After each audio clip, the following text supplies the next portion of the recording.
Hello guys, अपन लोग इसका first part complete कर चुके हैं विद्युत का। अब आज इसका सेकंड पार्ट कंप्लीट करना है। देखते हैं आज कंप्लीट हो जाएगा तो ठीक है गाइज, नहीं तो फिर नेक्स्ट 3 पार्ट में इसे कंप्लीट कर लेंगे। यहाँ तक अपन लोगों ने पढ़ लिया था। यहाँ से पढ़ना था कि सारणी 11.2 में 20 डिग्री सेल्सियस पर कुछ पदार्थों की विद्युत प्रतिरोधकता, यानी कि विद्युत प्रतिरोधकता के बारे में कि कौन कौन से हैं। तो देखिए चालक कौन कौन से, तो चालक कौन होते हैं, धातुएं होती हैं। क्योंकि धातुओं में क्या है, जो आपका ये है करंट जो है तो आसानी से क्या होता है, प्रवाहित होता है। तो आपके धातु में कौन कौन सा है, देखिए सिल्वर है, कापर है, एल्युमिनियम है, टंगस्टन है, निकल है, आयरन है, क्रोमियम है, मरकरी है, मैग्नीज है। और इनका प्रतिरोध देखिए, प्रतिरोध का जो मात्रक होता है क्या होता है, ओम मीटर होता है। सिल्वर का कितना है, 1.60 इंटू 10 के पावर -8 है। कापर का देखिए 1.62 इंटू 10 की पावर -8 है। एल्युमिनियम का 2.63 इंटू 10 की पावर -8 है। फिर टंगस्टन के देखिए 5.20 इंटू 10 की पावर -8 है। निकल का 6.84 इंटू 10 की पावर -8 है। आयरन का 10.0 इंटू 10 की पावर -8 है। क्रोमियम का 12.9 इंटू 10 की पावर 8 है। मरकरी का 94.0 इंटू 10 की पावर -8 है। मैग्नीज का 1.84 इंटू 10 की पावर -6 है। इनका क्या है, ये प्रतिरोध है चालक के, जो आपके। अब मिश्र धातुएं देखिए, मिश्र धातुओं का कितना है। मिश्र धातु में आप में क्या है, कांस्टेंट है, जिसमें क्या है कापर तथा निकिल के मिश्र धातु मैग्नीज। फिर मैग्नीज में क्या है, कापर है, मैग्नीज है तथा निकिल के मिश्र धातु ये क्या है, इसमें निक्रोम में क्या है, निकिल है, क्रोमियम है, मैग्नीज है तथा आयरन है। यानी कि निक्रोम में 4 धातुएं आपके मिलकर बनी हुई हैं। निकिल है, क्रोमियम है, मैग्नीज है, आयरन है। ये क्या है, इसमें 4 धातुएं निक्रोम के हैं। आपके कांस्टेंट में क्या क्या है, इसमें कापर और निकिल है। और आपका इसमें जो है तो मैग्नीज में क्या है, कापर, मैग्नीज और निकिल है। तो कांस्टेंट का देखिए क्या है, आपका प्रतिरोध 49 इंटू 10 की पावर -6 है। मैग्नीज का कितना है, 44 इंटू 10 की पावर -6 है। ये मिश्र धातुओं का है। तो देखिए इसमें कितनी ज़्यादा मतलब वो होती हैं, प्रतिरोधक होती हैं। और जो आपका वो है धातुएं जो है चालक हैं, उसमें जो है तो कम होती हैं। माइनस का उसमें 10 की पावर -8 है। और इसमें जो ये 10 की पावर -6 है। निक्रोम में देखिए 100 इंटू 10 की पावर -6 है। विद्युत रोधी, यानी कि जो विद्युत धारा को प्रवाहित होने में क्या करती हैं, नहीं होने देती हैं। तो ये क्या क्या है, आपका कांच है, कठोर एबोनाइट, डायमंड और कागज शुष्क। तो इसका क्या है, कांच का देखिए 10 की पावर 10 -10 की पावर 14 है। फिर ये कठोर है, कठोर में इसमें क्या है, जैसे 10 की पावर 13 -10 की पावर 16 है। एबोनाइट क्या है, 10 की पावर 15 -10 की पावर 17 है। डायमंड का 10 की पावर 12 -10 की पावर 13 है। कागज शुष्क जो है तो 10 की पावर 12 है। यानी कि ये विद्युत रोधी हैं, जो विद्युत को प्रवाहित नहीं होने देंगी। तो 3 प्रकार से इसमें दिया हुआ आपका, एक तो चालक दिया हुआ, धातुएं दी हुई हैं जिसमें जो है तो प्रतिरोध कितना होता है। फिर इसके बाद आपके जो मिश्र धातुएं दी हुई हैं जिनका प्रतिरोध कितना होता है। फिर इसके बाद आपका क्या दिया हुआ है, विद्युत रोधी दिया हुआ है, जो विद्युत प्रवाहित नहीं होने देती हैं। आपको इन मानों को याद करने की कोई आवश्यकता नहीं है। इन मानों का उपयोग आप आंकिक प्रश्नों को हल करने के लिए कर सकते हैं। मतलब आपका 1 नंबर का क्वेश्चन पूछ सकता है, कोई भी इनमें से एक दे देगा और पूछेगा कि इसका जो है तो क्या होता है, मतलब कितना प्रतिरोध होता है। फिर क्वेश्चन उदाहरण नंबर जो है तो आपका 11.3 में क्या है, क्वेश्चन दिया हुआ है। पहले थ्योरी कर लेते हैं गाइस, इसके बाद सारे क्वेश्चन मैं करा के उसमें डालती जाऊंगी जैसा भी होगा। अब चलिए 11.6 प्रतिरोधकों के निकाय का प्रतिरोध। पिछले अनुभाग में हमने कुछ सरल विद्युत परिपथों के बारे में सीखा था। हमने यह देखा कि किसी चालक से प्रवाहित होने वाली विद्युत धारा का मान किस प्रकार उसके प्रतिरोध तथा उसके सिरों के बीच विभवांतर पर निर्भर करता है। यानी कि चालक पर प्रवाहित होने वाली विद्युत धारा का मान किसके ऊपर डिपेंड करता है? प्रतिरोध तथा उनके सिरों के बीच जो विभवांतर होता है उसके ऊपर क्या करता है? निर्भर करता है। विविध प्रकार के विद्युत उपकरणों तथा युक्तियों में हम प्रायः प्रतिरोधकों के विविध संयोजन देखते हैं। इसलिए अब हमें यह विचार करना है कि प्रतिरोधकों के संयोजन पर ओम के नियम को किस प्रकार अनुप्रयुक्त किया जा सकता है। प्रतिरोधकों को परस्पर संयोजित करने की दो विधियां हैं। चित्र 11.6 में एक विद्युत परिपथ दिखाया गया है जिसमें R1, R2 तथा R3 प्रतिरोध के 3 प्रतिरोधकों को एक सिरे से दूसरा सिरा मिलाकर जोड़ा गया है। प्रतिरोधों के इस संयोजन को श्रेणी क्रम संयोजन या सीरीज जो है तो संयोजन कहा जाता है। ये जब इस प्रकार से इसको जोड़ा जाता है R1, R2, R3 ये जो प्रतिरोधक हैं तो इस प्रकार से जोड़ेंगे तो इसे क्या बोलते हैं? श्रेणी क्रम संयोजन बोलते हैं। ए क्या है आपका? एमीटर है। भी क्या है? वोल्ट मीटर है। और ये आई क्या है? धारा है। और के क्या है? आपकी कुंजी है। और ये जो सेलों का संयोजन क्या है? ये बैटरी है। तो श्रेणी क्रम में संयोजित प्रतिरोधक है। ये श्रेणी क्रम में किस प्रकार से डायग्राम बनाया जाता है इसे आप ध्यान से देख लीजिए, क्योंकि जब अपन सवाल करेंगे तो उसमें जो है तो इसका मेन रूल रहेगा कि श्रेणी क्रम और समांतर क्रम दोनों को जो है तो किस प्रकार से जो है तो जोड़ा जाएगा, तभी उसका प्रतिरोध निकालने में क्या है? हेल्प निकलेगी। R1, R2, R3 जो अपन निकालेंगे। फिर क्या है आपका चित्र 11.7 में अब 11.7 में देखिए प्रतिरोधक को एक ऐसा संयोजन दिखाया गया जिसमें 3 प्रतिरोधक एक साथ बिंदुओं में x तथा y के बीच संयोजित हैं। प्रतिरोधकों के इस प्रकार के संयोजन को पार्श्व क्रम संयोजन कहा जाता है। अब जब इस प्रकार से जब 1 बाई 1 करके ऊपर नीचे से जोड़ा जाता है और जो देखिए इसमें भी क्या है? सब कुछ उसी तरह है। बैटरी है, कुंजी है, आपका एमीटर है, वोल्ट मीटर है, आई धारा है और किस प्रकार से देखिए करंट प्रवाहित हो रहा है इसमें। लेकिन यहाँ से एक जगह से क्या है? तीनों में जा रहा है। मतलब R1, R2, R3 किस प्रकार से जोड़ा जाता है पार्श्व क्रम में जो है तो पैरेलल में किस प्रकार से जोड़ा जाता है प्रतिरोधों को, ये देखिए आप। फिर 11.6.1 श्रेणी क्रम में संयोजित प्रतिरोधक। जब कोई प्रतिरोधकों को श्रेणी क्रम में संयोजित करते हैं तो परिपथ में प्रवाहित विद्युत धारा का क्या होता है? यानी कि जब कोई श्रेणी क्रम में जुड़ा होता है, जो ऊपर जैसे एक साथ जो जुड़े होते हैं तो उनका जो है तो प्रतिरोधक क्या होता है?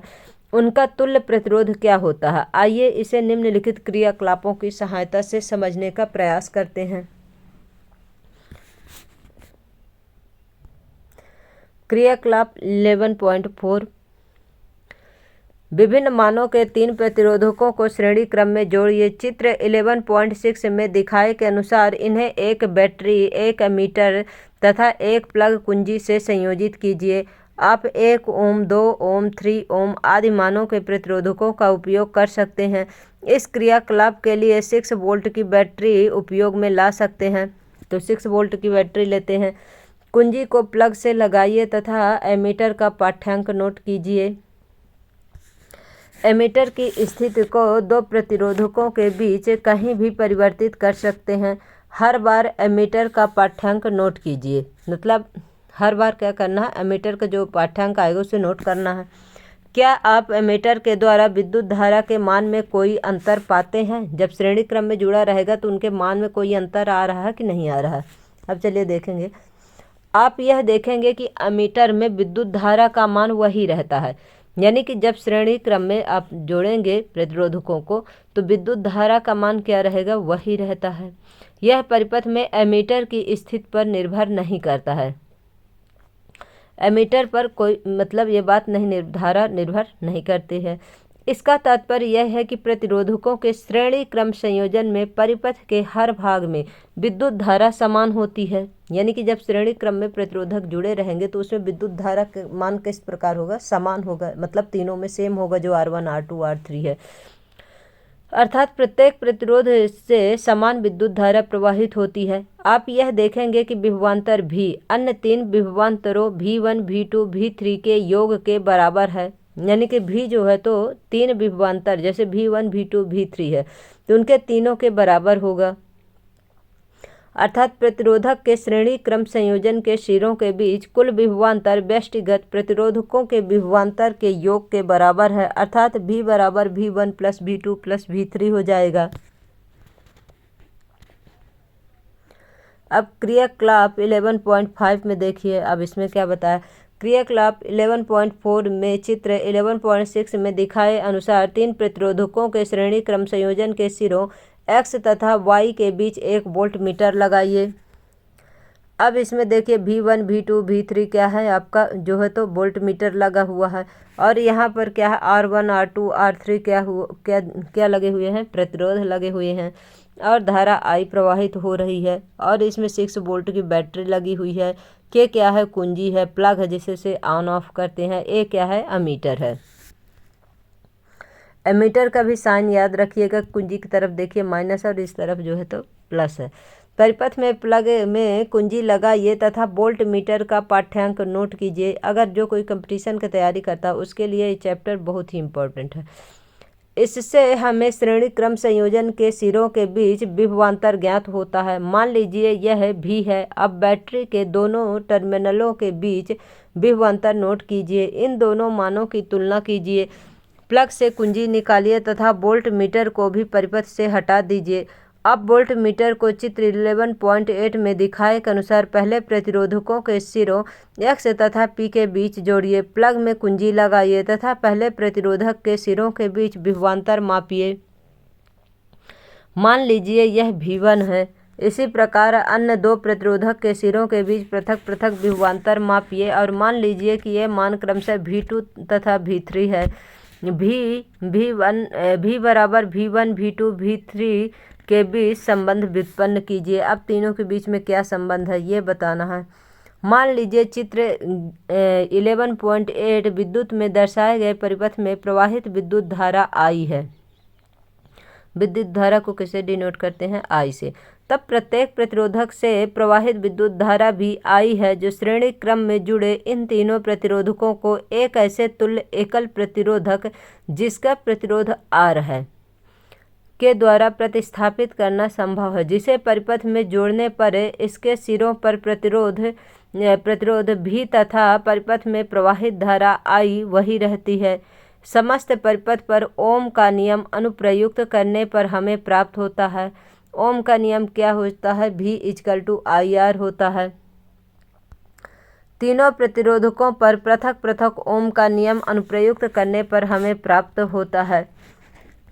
V1 V2 V3 है और R1 R2 R3 है, तब V IR होता है।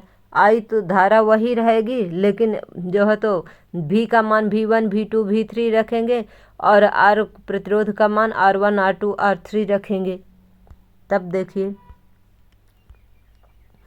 समीकरण 11.11 से IR IR1 plus IR2 plus IR3 अथवा RS R1 plus R2 plus R3 लिख सकते हैं। मतलब इन दोनों में से किसी भी प्रकार अपन लिख सकते हैं।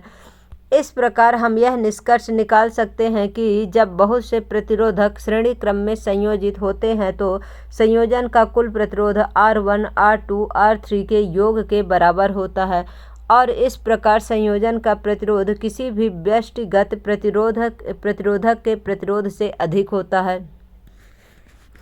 अब ये उदाहरण क्वेश्चन है आपका, क्वेश्चन सब कराऊंगा इस, लेकिन सबसे पहले जो है तो थ्योरी कंप्लीट कर लेते हैं, इसके बाद क्वेश्चन में नंबर लगाते हैं अपन। विद्युत लैंप तथा चालक पर ओम के नियम पृथक पृथक अनुप्रयुक्त करने पर हमें विद्युत लैंप के सिरों के बीच विभवांतर प्राप्त होता है। जैसे V1 20 ओम इंटू 0.25 एम्पियर है, तो इसमें कितने जो है तो वोल्ट मिला, 5 वोल्ट मिला आपको। तथा चालक के सिरों के बीच विभवांतर प्राप्त होता है V2 बराबर 4 ओम इंटू 0.25 एम्पियर बराबर 1 वोल्ट प्राप्त होता है। अब मान लीजिए कि हम विद्युत लैंप तथा चालक के श्रेणी क्रम संयोजन को किसी एकल तथा तुल्य प्रतिरोधक से प्रतिस्थापित करना चाहते हैं। इस तुल्य प्रतिरोधक का प्रतिरोध इतना होना चाहिए कि इसे 6 वोल्ट की बैटरी के 2 टर्मिनलों से संयोजित करने पर परिपथ में 0.25 एम्पीयर विद्युत धारा प्रवाहित हो। तब इस तुल्य प्रतिरोधक का प्रतिरोध R होगा। R बराबर क्या होता है, VI होता है। तो VI होता है तो 6V/0.25 एम्पियर है, तो कितना आ गया, 24 एम्पियर आ गया। यह श्रेणी क्रम परिपथ का कुल प्रतिरोध यह दोनों प्रतिरोधों के योग के बराबर है। इस क्वेश्चन का सॉल्व है। चलिए इस क्वेश्चन को, अच्छा ये 11.7 का जो क्वेश्चन है उसी का ये आंसर है गाइस। मैं इसको तो नहीं, आज जो क्वेश्चन नंबर 1 से स्टार्ट करते हैं। और ये कौन सा क्वेश्चन नंबर है, 11.7 है, यानी कि 7 क्वेश्चन एग्जाम्पल के हैं। 1 या 2 क्वेश्चन आज पहले करा दूंगी और डाल दूंगी इसमें शॉर्ट्स में। अब देखिए पार्श्व क्रम में संयोजित प्रतिरोधक है 11.6.2 में। आइए अब चित्र 11.7 में दिखाए के अनुसार जोड़े गए सेलों के एक संयोजन अथवा बैटरी से पार्श्व क्रम में संयोजित 3 प्रतिरोधकों की व्यवस्था पर विचार कीजिए।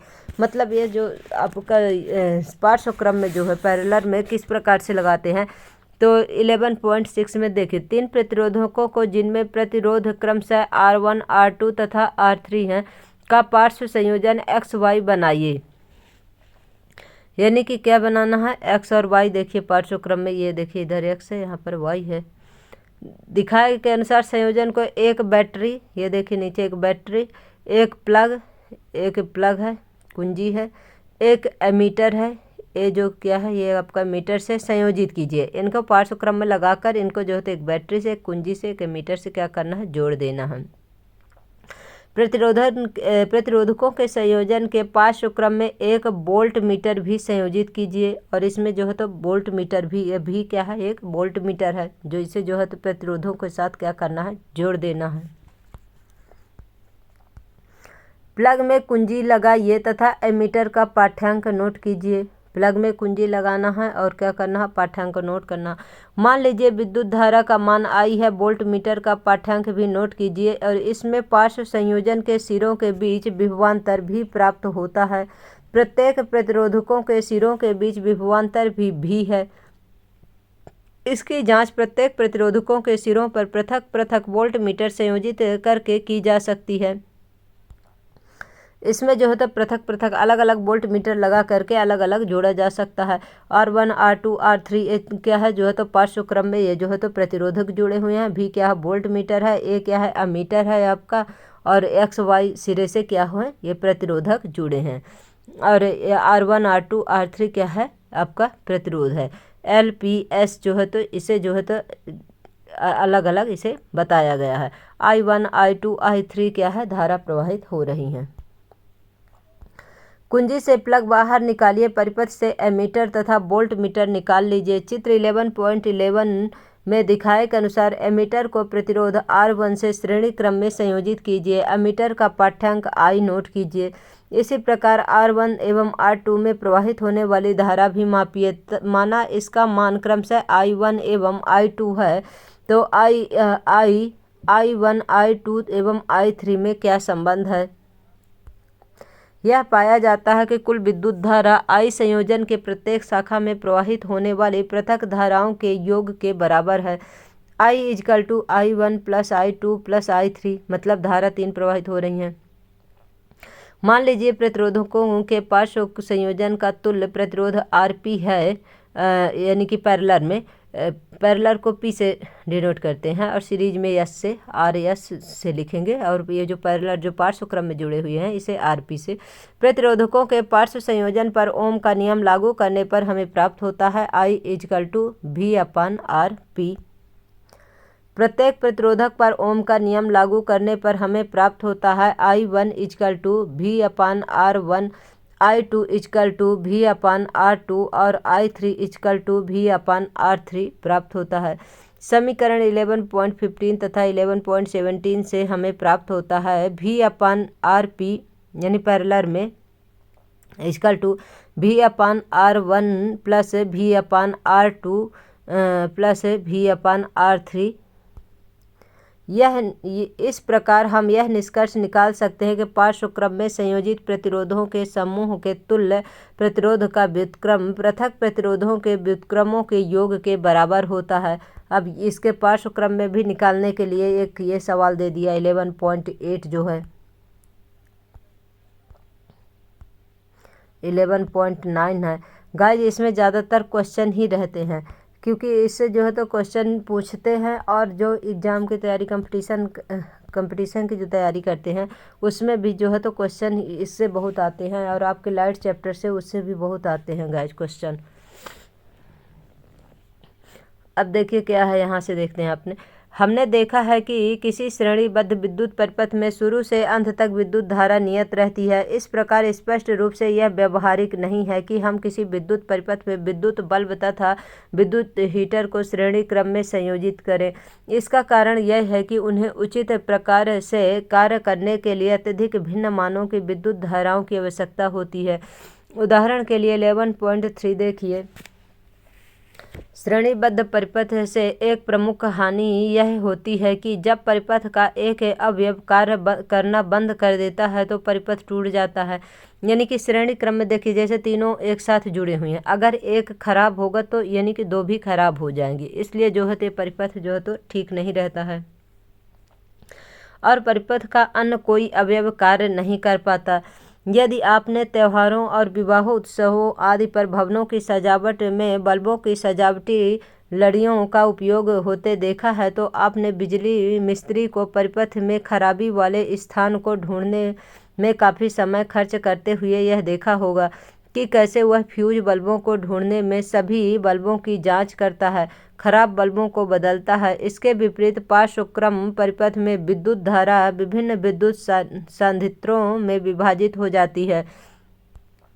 पार्श्व परिपथ में कुल प्रतिरोध समीकरण 11.18 के अनुसार घटता है। यह विशेष रूप से तब अधिक सहायक होता है जब सांधित्रों के प्रतिरोध भिन्न भिन्न होते हैं तथा उन्हें उचित रूप से कार्य करने के लिए भिन्न भिन्न विद्युत धारा की आवश्यकता होती है। अब यहाँ सभी क्वेश्चन दिए हुए हैं। 11.7 देखिए, विद्युत धारा का तापीय प्रभाव, यानी विद्युत धारा का क्या प्रभाव पड़ता है ताप के कारण। हम जानते हैं कि बैटरी अथवा सेल विद्युत ऊर्जा के स्रोत हैं। सेल के भीतर होने वाले रासायनिक अभिक्रिया सेल के दो टर्मिनलों के बीच विभवांतर उत्पन्न करती हैं, जो बैटरी से संयोजित किसी प्रतिरोधक अथवा प्रतिरोधकों के किसी निकाय में विद्युत धारा प्रवाहित करने के लिए इलेक्ट्रॉनों के गति स्थापित करता है। यानी विद्युत धारा कैसे प्रवाहित होता है, जब इलेक्ट्रॉन गति करते हैं तब धारा बहती है। हमने अनुभाग 11.2 में यह अध्ययन किया है कि परिपथ में विद्युत धारा बनाए रखने के लिए स्रोत को अपनी ऊर्जा खर्च करते रहना पड़ता है। यह ऊर्जा कहाँ चली जाती है? विद्युत धारा बनाए रखने में खर्च हुई स्रोत की ऊर्जा का कुछ भाग उपयोगी कार्य करने जैसे पंखे की पंखुड़ियों में घुमाना में उपयोग हो जाता है। स्रोत की ऊर्जा का शेष भाग उस ऊष्मा को उत्पन्न करने में खर्च होता है जो सांधित्रों के ताप में वृद्धि करती है। इसका प्रेक्षण प्रायः हम अपने दैनिक जीवन में करते हैं। उदाहरण के लिए हम किसी विद्युत पंखे को निरंतर काफ़ी समय तक चलाते हैं तो वह गर्म हो जाता है। इसके विपरीत यदि विद्युत परिपथ विशुद्ध रूप में प्रतिरोधक है, अर्थात बैटरी से केवल प्रतिरोधकों का एक समूह ही संयोजित है, तो स्रोत की ऊर्जा निरंतर पूर्ण रूप से ऊष्मा के रूप में क्षयित होती रहती है। इसे विद्युत धारा का तापीय प्रभाव कहते हैं। यानी कि ऊर्जा जो क्षय होती है उसको क्या बोलते हैं? तापीय प्रभाव कहते हैं। इस प्रभाव का उपयोग विद्युत हीटर, यानी कि जो विद्युत हीटर लगाते हैं उसमें जो हीटर जब जलने लगता है उससे क्या होता है? ताप के द्वारा क्या होता है? विद्युत का नुकसान होता है, क्षय होता है। विद्युत इस्त्री जैसी युक्तियों में किया जाता है। प्रतिरोध R के किसी प्रतिरोधक पर विचार कीजिए जिसमें विद्युत धारा I प्रवाहित हो रही है। मान लीजिए इसके सिरों के बीच विभवांतर भी 11.13 है। मान लीजिए इससे समय t में क्यू आवेश प्रवाहित होता है। क्यू आवेश विभवांतर V से प्रवाहित होने में किया गया क्या है, कार्य है। भी क्यू है, अतः स्रोत को समय t में भी क्यू ऊर्जा की आपूर्ति करनी चाहिए। अतः स्रोत द्वारा परिपथ में निवेशित शक्ति यानी पावर निकालेंगे तो कौन सा फार्मूला लगेगा, P=V/T=VI। इसे नोट कर लीजिए, P=V/Q/T=VI। अर्थात समय t में स्रोत द्वारा परिपथ को प्रदान की गई ऊर्जा P/T है जो VIT के बराबर है। स्रोत द्वारा खर्च की जाने वाली इस ऊर्जा का उपयोग होता है। यह ऊर्जा ऊष्मा के रूप में प्रतिरोधक में क्षयित हो जाती है। इस प्रकार किसी स्थायी विद्युत धारा I द्वारा समय t में उत्पन्न ऊष्मा की मात्रा H=VIT करते हैं। यानी कि जब ऊष्मा का विद्युत का क्षय होता तब उसे किससे लिखेंगे, H=VIT लिखेंगे। लेकिन जब पावर शक्ति निकालेंगे तब P=VQ/T=VI लिखेंगे। तो इसे दोनों को नोट कर लीजिए। ओम के नियम समीकरण 11.5 लागू करने पर हमें प्राप्त होता है H=I²RT। ये तीनों फार्मूला है, H=I²RT। इसे जूल का तापन नियम कहते हैं। इस नियम से यह स्पष्ट है कि किसी प्रतिरोधक में उत्पन्न होने वाली ऊष्मा दिए गए प्रतिरोधक में प्रवाहित होने वाली विद्युत धारा के वर्ग के अनुक्रमानुपाती होती है। तीनों पॉइंट ध्यान रखना है कि इस नियम से यह स्पष्ट है कि किसी प्रतिरोधक में उत्पन्न होने वाली ऊष्मा किस प्रकार से कार्य करती है। तो फर्स्ट पॉइंट है, दिए गए प्रतिरोधक में प्रवाहित होने वाली विद्युत धारा के वर्ग के अनुक्रमानुपाती होती है। सेकंड है, दी गई विद्युत धारा के लिए प्रतिरोध के अनुक्रमानुपाती होती है। विद्युत जहां धारा की बात I की बात आएगी तो वर्ग के अनुक्रमानुपाती होगी, लेकिन विद्युत धारा के लिए प्रतिरोध को होगा तो क्या होगा, अनुक्रमानुपाती होगा। उस थर्ड पॉइंट क्या है, उस समय के अनुक्रमानुपाती होती हैं जिसके लिए दिए गए प्रतिरोध से विद्युत धारा प्रवाहित होती है। व्यावहारिक परिस्थितियों में जब एक विद्युत सांधित्र को किसी ज्ञात वोल्टता स्रोत से संयोजित करते हैं तो संबंध I=VR के द्वारा उसे सांधित्र से प्रवाहित विद्युत धारा परिकलन करने के पश्चात समीकरण 11.21 का उपयोग करते हैं। 21 का ये देखिए 11.21 किस प्रकार से डायग्राम बना हुआ है। एक R क्या है, प्रतिरोध है, ये वोल्ट मीटर है, एमीटर है, कुंजी है और बैटरी है। विशुद्ध प्रतिरोधक विद्युत परिपथ में अपरिवर्तनशील विद्युत धारा जिसमें कोई भी चेंजेस ना हो। अब 11.10 इसमें अच्छे खासा सवाल दिए हुए हैं गाइज, इन्हें बढ़िया अच्छे से करना है और बहुत मज़ा आएगा इनको करने में। 11.7.1 में विद्युत धारा के तापीय प्रभाव के व्यावहारिक अनुप्रयोग। किसी चालक में ऊष्मा उत्पन्न होना विद्युत धारा का अवश्य भावी परिणाम है। बहुत सी स्थितियों में यह वांछनीय होता है क्योंकि वह उपयोगी विद्युत ऊर्जा को ऊष्मा में रूपांतरित कर देता है। विद्युत परिपथों में अपरिहार्य तापन परिपथ के अवयवों के ताप में वृद्धि कर सकता है जिससे उनके गुणों में परिवर्तन हो सकता है। विद्युत इस्त्री, विद्युत टोस्टर, विद्युत तंदूर, विद्युत केटली तथा विद्युत हीटर जूल के तापन पर आधारित कुछ सुपरिचित युक्तियां हैं जिसमें तापी व्यवहार यानी कि जिससे ताप उत्पन्न होता है और ताप के द्वारा क्या होता है, विद्युत का क्षय होता है। वो कौन कौन सी वस्तुएं जिसमें जो है तो तापी प्रभाव पड़ता है और व्यवहारिक जो है तो अनुप्रयोग किए जाते हैं। तो विद्युत इस्त्री हो गया आपका, विद्युत टोस्टर हो गया, विद्युत तंदूर हो गया, विद्युत केटली हो गई, विद्युत हीटर हो गया। इसको भी मेन चीज़ें हैं, इसे भी आप लिख सकते हैं। लिख लीजिए कि विद्युत धारा के तापीय प्रभाव के व्यवहारिक अनुप्रयोग किसमें अनुप्रयोग किए जाते हैं। 3, 4, 5 चीज़ों में आपका किया जाता है। विद्युत इस्त्री, विद्युत टोस्टर, विद्युत तंदूर, विद्युत केटली, विद्युत हीटर। जूल के तापन पर आधारित कुछ सुपरिचित युक्तियाँ हैं। विद्युत तापन का उपयोग प्रकाश उत्पन्न करने में भी होता है, जैसा कि हम विद्युत बल्ब में देखते हैं।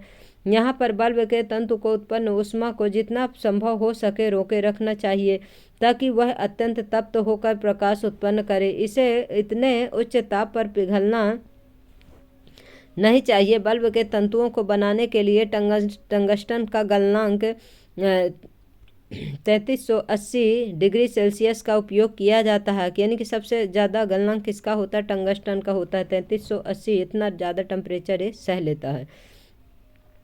जो उच्च गलनांक की एक प्रबल धातु है, विद्युत रोधी टेक का उपयोग करके तंतु को यथासंभव ताप विलगित बनाना चाहिए। प्रायः बल्बों में रासायनिक दृष्टि से अक्रिय नाइट्रोजन तथा आर्गन गैस भरी जाती है। इसे भी ध्यान रखना है कि जो बल्ब जो होता है उसमें कौन सी गैस भरी रहती है। अक्रिय गैस में कौन कौन सी? नाइट्रोजन और आर्गन गैस भरी जाती है, जिससे उसके तंतु की आयु में वृद्धि हो जाती है, जिससे जो उसमें तंतु लगा होता है, जो जिसमें से प्रकाश फैलता है, उसकी क्या होती है? आयु बढ़ जाती है। तंतु द्वारा उपभोक्त ऊर्जा का अधिकांश भाग ऊष्मा के रूप में प्रकट होता है, परंतु इसका एक अल्प भाग विकिरित प्रकाश के रूप में दृष्टिगोचर होता है। जूल तापन का एक और सामान्य उपयोग विद्युत परिपथों में उपयोग होने वाला फ्यूज है। फ्यूज का भी यूज किया जाता है। यह परिपथों तथा संयंत्रों की सुरक्षा के किसी भी अनावश्यक रूप से उच्च विद्युत धारा को उनसे प्रवाहित न होने देकर करता है। फ्यूज को युक्ति के साथ श्रेणी क्रम में संयोजित करते हैं। फ्यूज के किसी ऐसी धातु अथवा मिश्र धातु के तार का टुकड़ा होता है। इसे ध्यान रखिएगा कि जो फ्यूज है तो कैसे जोड़ा जाता है? श्रेणी क्रम में जोड़ा जाता है, जिसका उचित गलनांक हो। उदाहरण के लिए एल्यूमीनियम, कॉपर, आयरन, लेड आदि। यदि परिपथ के किसी निर्दिष्ट मान से अधिक मान की विद्युत धारा प्रवाहित होती है, फ्यूज तार के ताप में वृद्धि होती है। इससे फ्यूज तार पिघल जाता है और परिपथ टूट जाता है, जिससे जो घर में जो सभी सामान है उनकी क्या होती है? सुरक्षा होती है। कभी देखिए जैसे लाइट बहुत तेज आ गई तो क्या होता है? गाँवों में अक्सर ये होता है, फ्यूज जो है तो उड़ जाता है। इंसान कहता है ना कि फ्यूज उड़ गया, तो उससे क्या होता है? जो फ्रिज है, कूलर है, फैन है, ये सब जो चलते रहते हैं तो क्या है? इनका जो है तो नुकसान नहीं होता है। फ्यूज तार प्रायः धातु के सिरे वाले पोर्सिलेन अथवा इसी प्रकार के विद्युत रोधी पदार्थ में कार्टिज में रखा जाता है। घरेलू परिपथ में उपयोग होने वाली फ्यूज की अनुमत विद्युत धारा A1, 1A, 2A, 3A, 5A, 10A मतलब 1 ampere, 2 ampere, 3 ampere, 5 ampere, 10 ampere आदि होती है।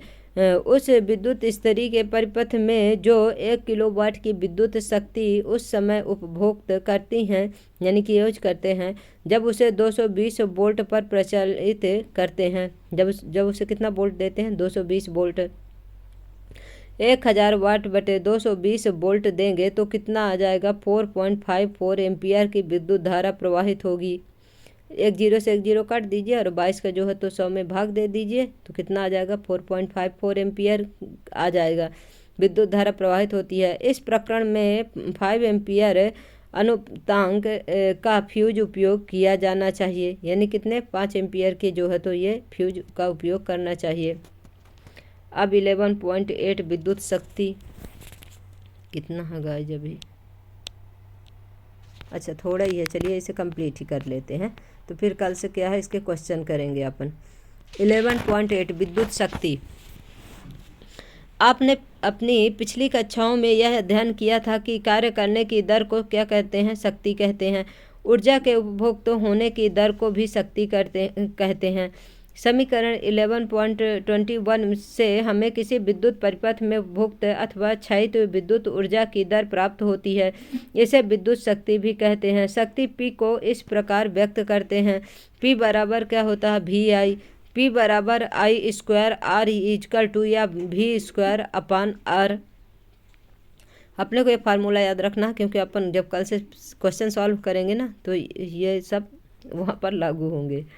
विद्युत शक्ति का मात्रक क्या होता है? तो देखिए इसे भी नोट कर लीजिए। विद्युत शक्ति का SI मात्रक वाट होता है। यह उस युक्ति द्वारा उपभोक्त शक्ति है जिससे उस समय 1 एम्पियर विद्युत धारा प्रवाहित होती है जब उसे एक विभवांतर पर प्रचालित कराया जाता है। इस प्रकार 1 वाट बराबर कितना? 1 वोल्ट इंटू 1 एम्पियर बराबर 1 वोल्ट एम्पियर होता है, यानी कि 1 वाट बराबर कितना होता है? 1 वोल्ट इंटू 1 एम्पियर होता है, बराबर 1 वोल्ट एम्पियर। इसे इस प्रकार से लिख सकते हैं VA। वाट शक्ति का छोटा मात्रक है, अतः वास्तविक व्यवहार में हम इसके काफ़ी बड़े मात्रक किलोवाट का उपयोग करते हैं। 1 किलोवाट में 1000 वाट के बराबर होता है। चूँकि विद्युत ऊर्जा शक्ति तथा समय का गुणनफल होती है, इसीलिए विद्युत ऊर्जा का मात्रक क्या है? वाट घंटा है। वाट हावर्स वाट घंटा है, यानी विद्युत ऊर्जा का मात्रक आपसे पूछेगा तो इसे भी नोट कर लेना, क्या हो जाएगा? वाट घंटा होता है। जब 1 वाट शक्ति का उपयोग 1 घंटे तक होता है तो उपभोक्त ऊर्जा यानी कि जो उपयोग की गई ऊर्जा है 1 वाट घंटा होती है। विद्युत ऊर्जा का व्यापारिक मात्रक किलोवाट घंटा होता है, यानी कि विद्युत ऊर्जा का मात्रक क्या होता है? वाट घंटा होता है। लेकिन व्यापारिक रूप से अगर आपसे पूछेगा 1 नंबर के क्वेश्चन में तो उसे क्या बोलना है? किलोवाट प्रति घंटा, किलोवाट घंटा कहते हैं, जिसे समानतः बोलचाल में यूनिट कहते हैं। यानी कि जो व्यापारिक रूप से है उसे क्या बोलेंगे? यूनिट बोलेंगे।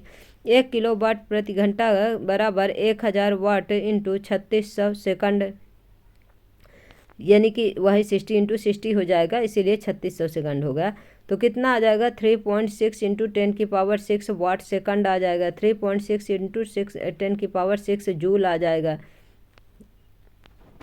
उसका इंटू करेंगे, जितने ये जीरो वही क्या हो जाएंगे? उसके पावर में लग जाएंगे। यह भी जानिए, बहुत से लोग यह सोचते हैं कि किसी विद्युत परिपथ में इलेक्ट्रॉन उपभोक्त होते हैं। यह गलत है। हम विद्युत बोर्ड अथवा विद्युत कंपनी को विद्युत बल्ब, विद्युत पंखे तथा इंजन आदि जैसे विद्युत संयंत्रों में इलेक्ट्रॉनों को गति देने के लिए प्रदान की जाने वाली विद्युत ऊर्जा का भुगतान करते हैं। हम अपने ऊर्जा उपभोक्त ऊर्जा के लिए भुगतान करते हैं। अब ये क्वेश्चन है गाइज, आपने क्या सीखा? हम लोगों ने जो पढ़ा उसमें इसका जो सार है उसे देख लेते हैं।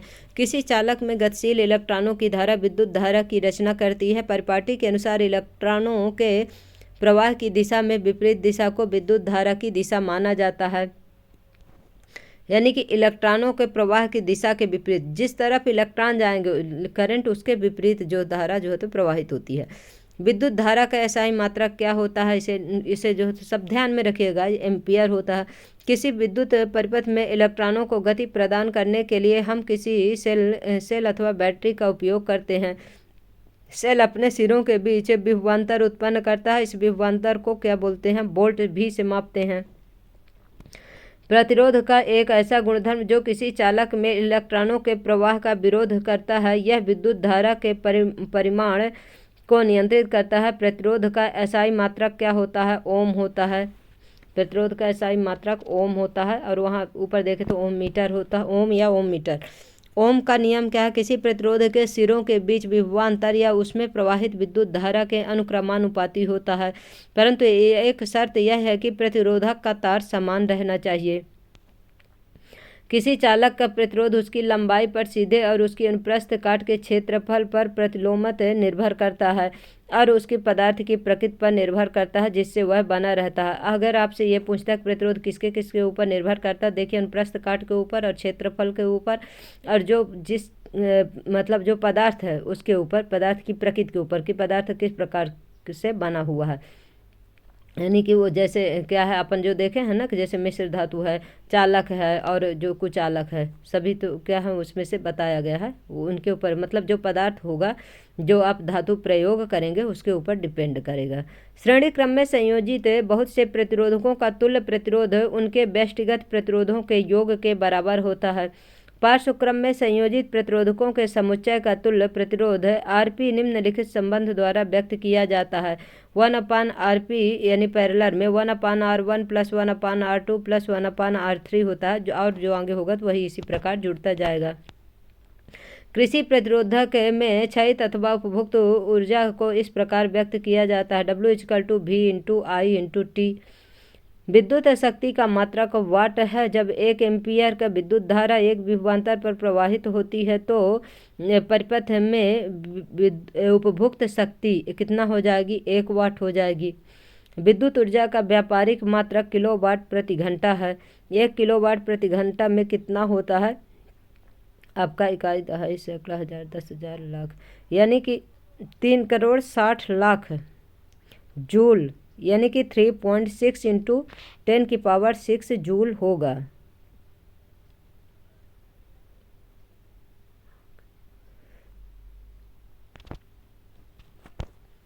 अब इसके बाद क्वेश्चन है गाइज, आप लोगों को हमारे जो है तो क्लास कैसी लगती है, आप लोग हमारे क्लास को लाइक करिए, शेयर करिए, सब्सक्राइब करिए गाइज। और जो आपके क्वेश्चन हो गाइज ज़रूर कमेंट बॉक्स में कमेंट करिए कि आपको क्या समझ में आता है क्या नहीं आता है। आप लोग हमें कमेंट करेंगे तो हमें पता चलेगा, फिर हम उसी हिसाब से बताएंगे आप लोगों की जिस प्रकार से क्वेरी होगी। और बेल आइकन ज़रूर प्रेस कर लीजिएगा जिससे आप लोगों को नोटिफिकेशन मिलता रहे। Thank you so much guys.